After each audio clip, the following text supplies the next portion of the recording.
Hello, everybody. Scott Golden here with Golden Opportunities Coaching YouTube channel. Welcome to those of you who are new. Welcome back to those of you seasoned veterans of what we do around here. What we do around here is bring about psychological, social, emotional, and coaching related topics.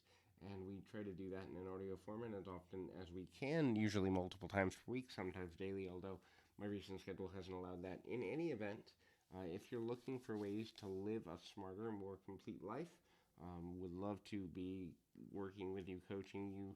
You know, dealing with other people is hard. Dealing with life can be challenging. And so, coaching can help us to untangle some of the back and forth within our own minds. And I would love to be of service to you in that way. Please feel free to reach out at PO Perception or on Twitter or right here in the About Me section of this YouTube page. Both of those will get you in contact with either me or my team, and that is a great step to get going in a positive direction. So, today's audio is about kind of making yourself smarter, ways to do that, things to consider, and that's a good thing. So, playing word games, whether it's Scrabble, words with friends, um, the old alphabet game in the car where you go around in a circle and name things, using linguistics in terms of how to, crosswords are another good one.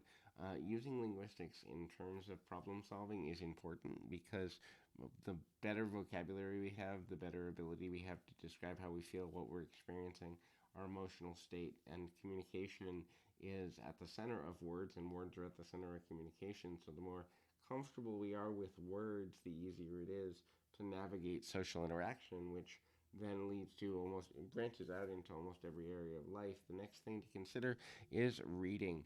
Read for enjoyment in terms of development of characters. Read for education in terms of leaders and people that we admire. Read for inspiration in terms of self-help and self-improvement, but read often. And so, and I put that in with audio. So maybe you're not a reader, and so education is important too. And maybe you don't have the patience to read. That's me.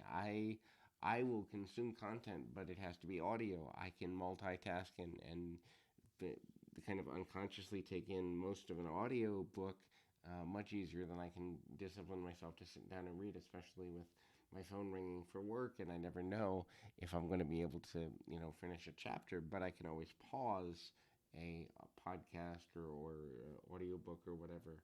That makes life easier. The next is music. Embrace it, let it tell you stories, and if you're so inclined, learn a musical instrument or the power of singing.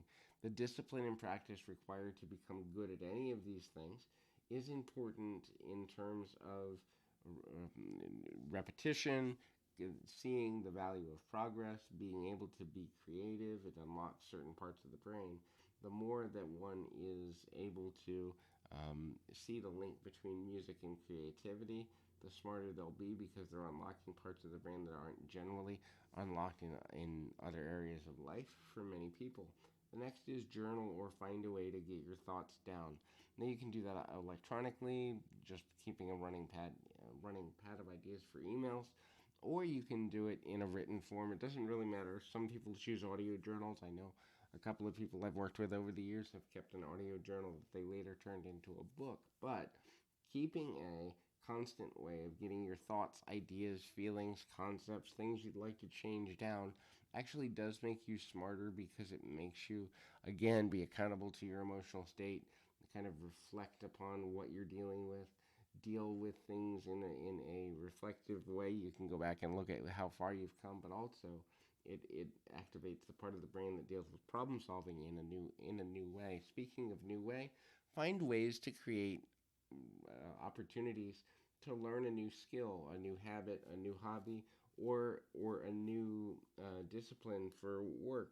When we are committed to the learning process and put in somewhere at least 15 minutes, preferably 30 to 60 per day, into learning something new, we're activating a part of the brain that again deals with problem solving, reasoning, linear thinking, and all of these things. And that will make one smarter. When you have to connect ideas and concepts, it becomes easier to problem solve in a pinch.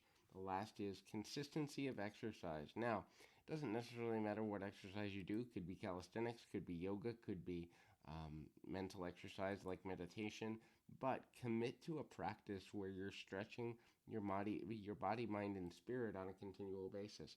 This is essential because when you expand things, they begin to grow in a different way, and that expansion allows new things to come out of your mind, out of your heart, out of the spirit of your being, and ultimately leads in a good direction. So hopefully this is helpful. I encourage you to keep your feet on the ground, your mind in the moment. Until next time, everybody.